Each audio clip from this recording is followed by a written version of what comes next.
I see Warsaw as a very, very hybrid, complex creature, which is like evolving in a very, very dynamic way, and that's also another thing which I really like, because it's not one of these very established Western European cities, which is doesn't have to prove itself. But Warsaw is constantly questioning, what direction it should be going in. And I think it's fairly obvious to anyone who lives in Warsaw about how it's doing this architecturally. But I think for me, it's even more interesting from a kind of social debate point of view.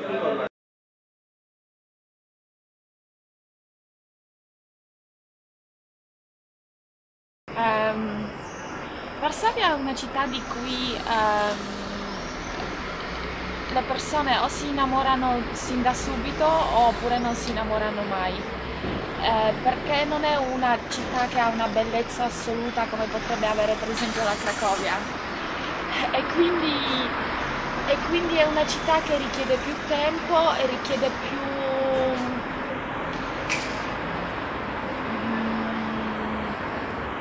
tempo e richiede anche più attenzione per vedere le bellezze che ha, perché indubbiamente ha tante bellezze.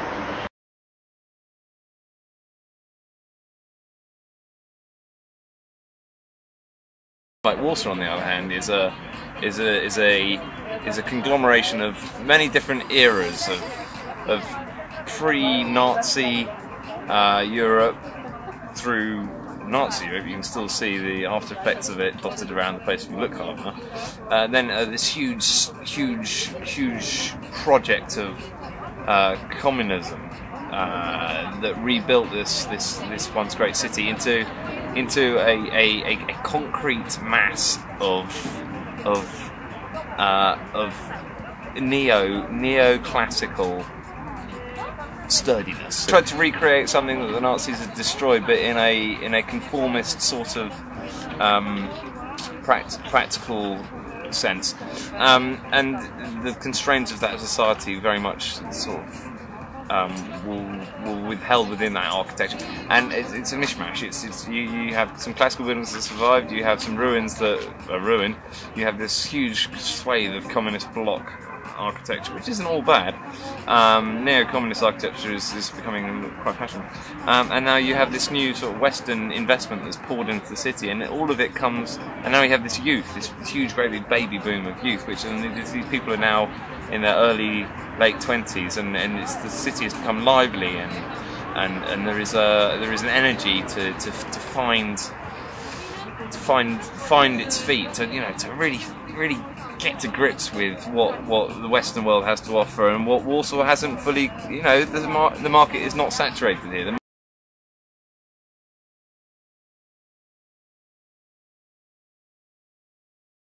C'était un pays où il y avait beaucoup de choses à faire, on sentait qu'il y avait beaucoup de choses qui changeaient, puis c'était en même temps très différent de la France. J'y suis revenu plusieurs fois en vacances, et puis bon, à la fin de mes études, tout le monde partait.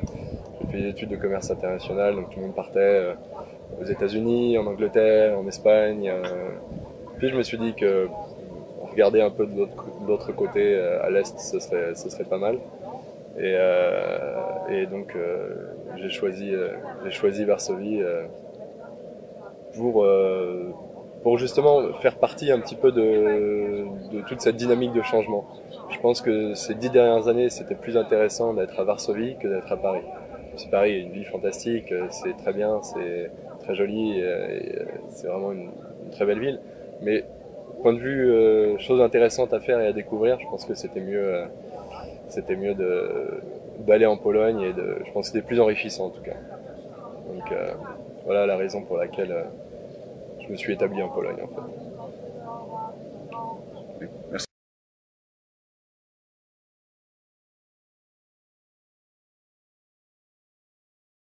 And I like Warsaw because, first of all, it's the place where I was born, but also because it's a capital city, so everything is here, like business, government, all administration, and so on. And I just cannot imagine to live in another place like this. Either library, everything is perhaps not around the corner, but it's you can reach it by public transport and so on.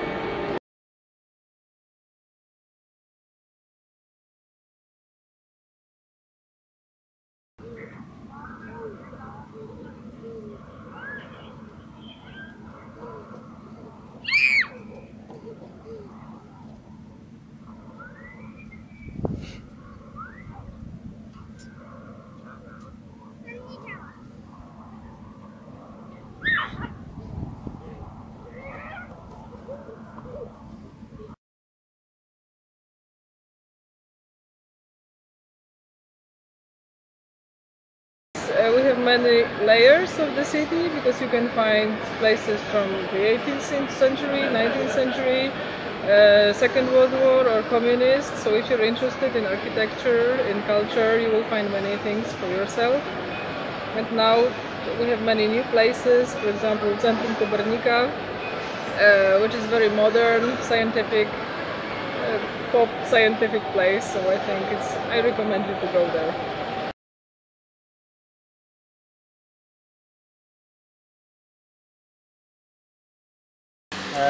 Także moja obserwacja teraz po tych pobytach jest, że się nigdy nie wiedziałem, jakie były takie bardzo słabe, bardzo źle stosunki, ale bo w moim pokoleniu to już stosunki do Polski są raczej neutralne. Ludzie mają mało wiedzy w Niemczech, więc ciągle są zdziwieni, że ktoś pojedzie do Polski albo coś, a nie do Anglii albo do Francji na studiach. Chcę mieszkać to już w ogóle. Albo tak. Ale dużo Polaków mieszkają też w Niemczech. Ale nie? dużo Polaków mieszka w Niemczech, chociaż oni są bardzo dobrze zintegrowani, tak ludzie uważają, więc większość ludzi ich nie zauważy jako że są Polakami, tylko że oni są tam. To nie jest tak jak na przykład w Niemczech grupa Turków, która jest bardzo widoczna, są inne problemy. W związku z tym na tym poziomie jest dosyć dobrze i to zawsze było tak, że nawet w tych czasach, że stosunki polityczne były raczej trudne 5-6 lat temu, to jednak ciągle zauważano stosunki międzyludzkie, takie społeczne za bardzo dobre i bardzo bliskie. I to do dziś jest tak, że stosunki polityczne są bardzo dobre. Ja to widziałem teraz w parlamencie, że co miesiąc jest jakieś spotkanie, ktoś z Niemiec przyjedzie, odwrotnie.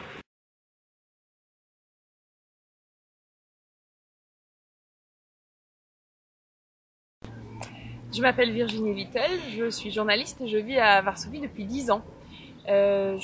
J'aime beaucoup Varsovie, je pense que c'est une capitale européenne dans laquelle on a une qualité de vie exceptionnelle, qui n'est pas forcément connue.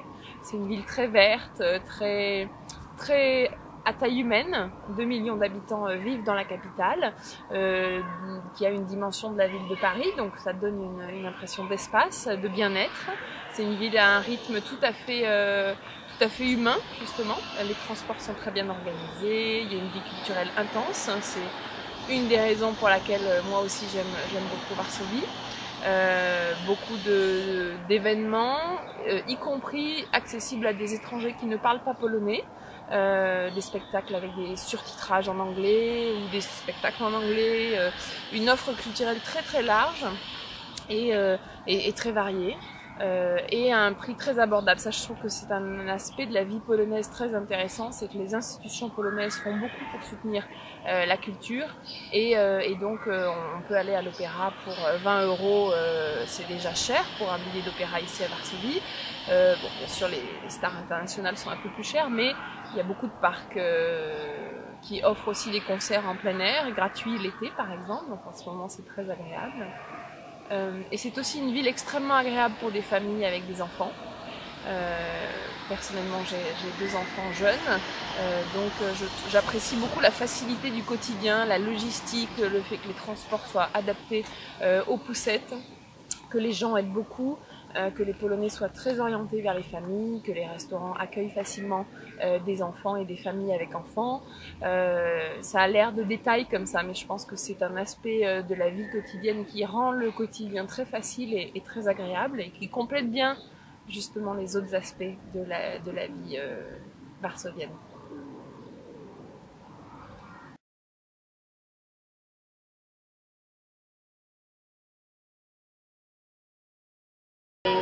Skupia się cała polityka, media, władza, życie kulturalne też.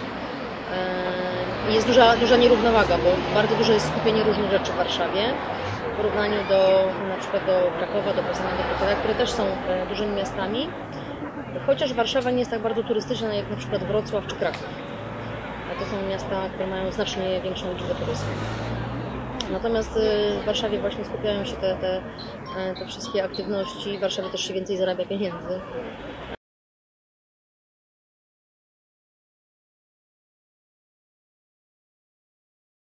I guess the kind of bar culture, the nightclub culture, and particularly this concept, the last guest culture. I never lived in sort of mainland Europe before, so I was coming out of England, where in England we have, over here they have last guest. In England we have last orders. So 11 o'clock, somebody rings a bell, and everyone races to the bar to get a round of drinks in. And over here there was like a staggered drinking culture, and it's not just about drinking; it's about kind of going out later, kind of meeting more maybe different or more interesting people. I know it's a city of 2 million people, but